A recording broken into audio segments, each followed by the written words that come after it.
Corona vaccine انتہائی بے ضرر ہے، اس کے کوئی نقصانات نہیں ہیں۔ ویکسین کے خلاف پھیلایا جانے والا پروپیگنڈا قابل مذمت ہے۔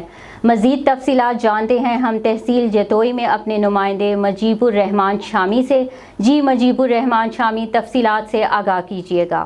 میں اس وقت موجود ہوں تحصیل جتوئی کے نوائی علاقے کلر والے میں، جہاں ہمارے ساتھ موجود ہیں معروف ہومیو ڈاکٹر محمد عارف تبسم صاحب۔ آئیے ان سے بات کرتے ہیں، ان سے جاننے کی کوشش کرتے ہیں کہ کرونا ویکسین کے بارے میں جو ابہام پایا جاتا ہے وہ کس حد تک درست ہے، اور کیا ہم لوگوں کو ویکسین لگوانی چاہیے یا اس کے کوئی سائیڈ ایفیکٹ ہیں۔ جی ڈاکٹر صاحب۔ جی السلام علیکم۔ سب سے پہلے میں بہت مشکور ہوں MM5 نیوز والوں کا، جن نے مجھے اس اہم ایشو پر بات کرنے کا موقع دیا، اور اس کے بعد میں اپنی بات کو آگے بڑھانا چاہتا ہوں کہ کرونا ویکسین کے بارے میں جو پھیلائی جانے والی جھوٹی خبریں ہیں، من گھڑت خبریں ہیں، اس کی ہم پرزور مذمت کرتے ہیں۔